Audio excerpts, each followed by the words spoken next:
From Studio One, welcome to this Wednesday, February the 1st edition of the Ringside Report. I am Ryan Young. Joining me on the phone, the king of controversy, Anthony Smoody. Smoody, it's February. Hello, Groundhog. How are ya? Is today Groundhog's Day? No, tomorrow is, but, you know. Do you think on February 2nd, is spring coming early this year, Tony? I hope so. We got baseball. The Cubs' first game is 3 weeks from Saturday. Oh, I can wait. I know, it's going to be fun. Let's start this show off by recapping Monday Night Raw, which I think was almost better than the Royal Rumble, if you ask me. But no one asks me. So here we go. It started off with, as normal, Kevin Owens coming out with Chris Jericho talking about how they won and they didn't need help from Braun, or it was Chris Jericho that helped them, but it was Braun Strowman. Braun Strowman came out and said he wants a title match. Mick Foley then makes that match for later on in the night. Sami Zayn defeats then Chris Jericho. Tony Nese defeats Mustafa Ali. Seth Rollins and Stephanie McMahon come out. They do their thing. He wants Triple H. Things got personal. He said if he has to go to headquarters in Connecticut or if he's on Stephanie's doorstep, and what if one of their kids answer the door? Tony, that got personal. So then she says, she's like, you know what? I lied. Triple H will be here tonight, and he would show up a little bit later on. Sheamus, Cesaro, and Bayley defeat Gallows, Anderson, and Charlotte. Bayley pinned Charlotte. Therefore, I believe she's in line for possibly another opportunity. Universal title on the line. Kevin Owens versus Braun Strowman ends in a no contest. Roman Reigns comes out, takes care of Braun Strowman, takes care of Kevin Owens. All of a sudden, I forgot about Paul Heyman and Brock Lesnar. They come out and he says, you know what? What if? Because Goldberg is the what if to Brock Lesnar. Because, or no, is it what if or what is it? Or no but. I think it's no but. And Brock Lesnar's no but is Goldberg, who he's beaten at WrestleMania 20, Survivor Series, and eliminated him at the Royal Rumble. He then offered a match for Goldberg at WrestleMania 33 in Orlando. That Goldberg will be on Raw next week to accept or decline that match. Nia Jax defeats Sasha Banks. Enzo and Cass defeat Rusev and Jinder Mahal. Then Triple H comes out. He comes out, says, you know what? And he looked old. Tony, what are you doing? I can barely hear myself. I'm yawning. Well, okay, then Triple H comes out. He does his thing. He comes out and says, you know what? I am the game, yada yada. Seth Rollins comes out right before he's about to get to the ring. Someone attacks Seth Rollins. And who is it? Samoa Joe from NXT attacks, destroys Seth Rollins, and Raw goes off the air. Tony, this was the guy that everyone thought was going to be number 30 in the Royal Rumble on Sunday night. He ends up being there. Is this it? Is he officially called up to the main roster? And are we going to see Seth Rollins, Samoa Joe at Fastlane in Milwaukee, March 5th? Yes, Samoa Joe and Seth Rollins are going to be fighting in Fastlane. And kudos to Samoa Joe for coming up and being Triple H's henchman. So do you see now that, is he going to be like the new authority guy, or is he going to be like Triple H's security guard? I think he'll be Triple H's security guard. I think it should be good. So will we see Samoa Joe? I'm sure next week we'll probably, and of course, like I said, Goldberg will be in Portland next week. You got to think Samoa Joe's going to be in Portland. And I think we're going to get and also another match that looks like it's going to happen in Fastlane in Milwaukee is going to be Braun Strowman against Roman Reigns. Do you see that happening? Yeah, I see that happening. It's got to, because it's got to be the end of who goes to WrestleMania and faces for the world title or whatever it is. We'll see what happens. That is Monday Night Raw. I think a very good Raw. I think a lot of times Raw really delivers when the pay-per-view becomes a disappointment. I think that's what happened. We're taking time out here on the Ringside Report. When we come back, we are going to preview Ring of Honor and NXT. That's next on the Ringside Report. In memory, Tony, of Jack Briscoe in 2010. He was 68, I believe. My goodness. We'd like to send... Go ahead. He was one of the famous Briscoe brothers. Didn't they own a weren't they mechanics or something? Yeah, before they owned a mechanic shop. Was he the brother of Gerald? And then Jay Briscoe. I saw him when I was in Nashville. Is he, who's his dad? I thought that, I don't know who his dad is. I think there's Jerry Briscoe still alive. I think his dad's Jerry Briscoe. Yeah, it's gotta be, because there's another son. Because he's not Gerald Briscoe's kid, I don't think. No.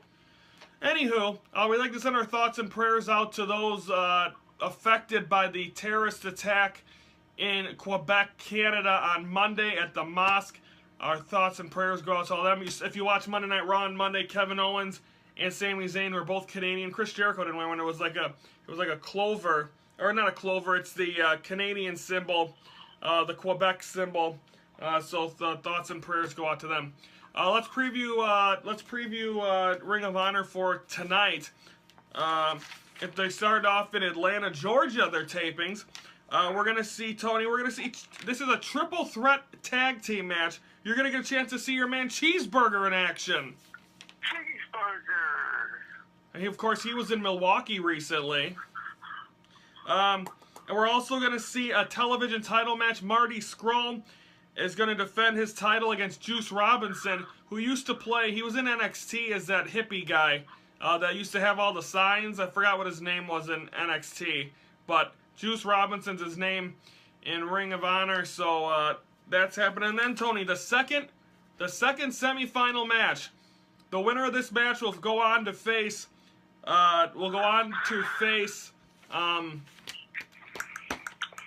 Christopher Daniels in the Decades of Excellence Finals. Jay Briscoe, Jay Lethal. Tony, you've been going with Jay Briscoe this whole time. Or no, excuse me, Jay Lethal. Who do you got in this one?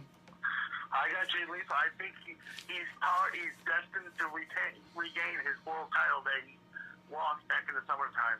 But he's also really focused on Cody Rhodes, I believe. We might see that again. Of course, don't forget March 10th is the 15th anniversary from Las Vegas, Nevada. We'll be recapping Ring of Honor coming up on Friday's show. Now let's talk about NXT. They're coming off the fallout of what was a great night. I'm sure these are probably NXT tapings they did probably in San Antonio. You'd think, right? Yeah, they could have done some tapings at NXT Takeover. So we probably aren't going to see anything. We're not going to get any reaction. Mostly it'll probably be a recap show, but you got a new NXT champion in Bobby Roode. You have a new tag team champions and Authors of Pain. Is the shape of NXT changing as we're getting closer now to TakeOver Orlando on April 1st? Yep. So what do you see NXT? Do you see them changing? The shape is changing right now going into Orlando. Well, it's kind of because Triple H is, like he said last Monday night, he said he's changing the foundation of NXT to bring in a new freaking Seth Rollins, and that's what he's doing with Bobby Roode as the new world champion and Nakamura that's going to be on the shelf for a while. He's bringing a new era of dominating. Indeed he is, and it should be exciting to see what happens there. So it should be NXT coming up tonight on the WWE Network at 7 p.m. We'll also have, of course, Comet TV and CW18 and My 24 Milwaukee takes care of Ring of Honor Wrestling. So it should be exciting. We'll have all that recap on Friday. We're going to take a time out when we come back. We're going to preview Impact for tomorrow, but we're also going to recap what happened at Genesis, and we'll also preview Open Fight Night coming up. That's next on the Ringside Report.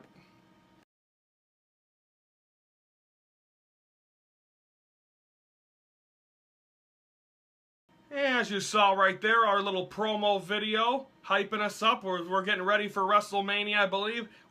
2 months from Monday is when we, this past Monday, it's the 1st, but on the 30th, it was, on Monday, it was 2 months, Tony, till we're in Orlando getting ready and getting the fans ready for WrestleMania 33.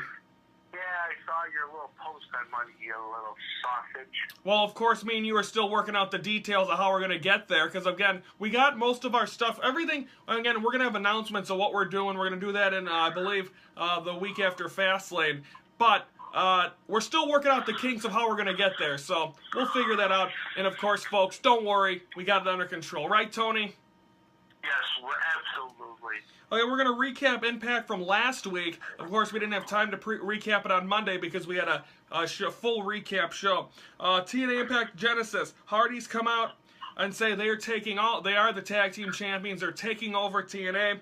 And then the DCC comes out. Decay eventually turns into a triple threat tag team match. The Hardys retain. Then the TNA Grand Championship. Drew Galloway retains against Moose. TNA Knockouts title in the Monsters Ball. Rosemary defeats Jade. X Division title DJZ defeats Marche Rocket, Trevor Lee, Andrew Everett, and then a new guy. And then finally the World title match, Iron Man match, Tony. Bobby Lashley defeats Eddie Edwards, and he is your new TNA World Champion. That does not make Eli Drake very happy. Why not? Why don't you don't like Bobby Lashley?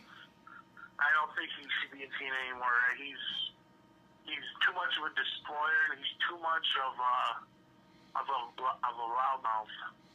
Well, I mean,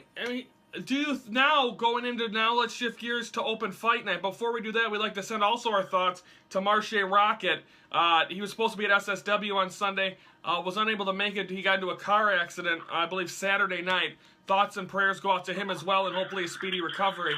But now going to Open Fight Night, it looks like now Jeff Hardy has the #1 case, the green case, which means he can call out anyone he wants. Are we going to see Bobby Lashley versus Jeff Hardy Open Fight Night tomorrow night on Impact? I would probably see EC3 or Eli Drake coming out and. But they can but it's for the cases can only do it. Oh, it's for the cases? Well, let's see. Who's got cases? Trevor Lee. Hardy's got case #1. Jeff Hardy's got case #1. Eli Drake's got case #4. DCC has 2. Bram has 2. Trevor Lee has 3, and Eli Drake has 4. Well, I see Bram opening Fight Night tag team titles for, I guess, Jeff Hardy. I would probably see either Jeff Hardy or Eli Drake would probably challenge Bobby Lashley, because I don't see Andrew Everett challenging over the world title. So you got to think, okay, so Jeff Hardy's probably going to do the world title. Bram will probably do the tag team titles, wouldn't you think, because he's part of DCC. Trevor Lee will probably do the X Division title, and will Eli Drake go for probably the Grand title? Either Grand or... The Knockouts? He might challenge Jeff Hardy for that #1 case. That would be awesome. I think, and I don't know, they got to use, Eli Drake, if he's not world champion by the end of this year, he deserves it. He deserves a push. Bobby Lashley does not deserve to be champion. I think he should go away. And I think guys like Bram and Eli Drake should be world champion. Yeah, there's possibilities, because TNA's on their new management. They should be doing that Jeff Jarrett angle. Guess who Jeff Jarrett already brought back? Who? Don West. He's now doing the merchandise again. I love Don West. God, the last time him and Mike Tenay. They got a huge fight there one time on the broadcast. Well, folks, another milestone in Ringside Report. I write every result of every wrestling show we do in a notebook. I just finished off my notebook, which was 100 pages, 100 sheets, 200 pages. I started this book on December 9th, 2015, and I finished it off here for Impact on January 26th of 2017. So, Tony, I'm on to the new notebook. Yeah, well, here's a new start today. When the hell are we going to get rid of Maria? This thing is gone on forever. What did she do?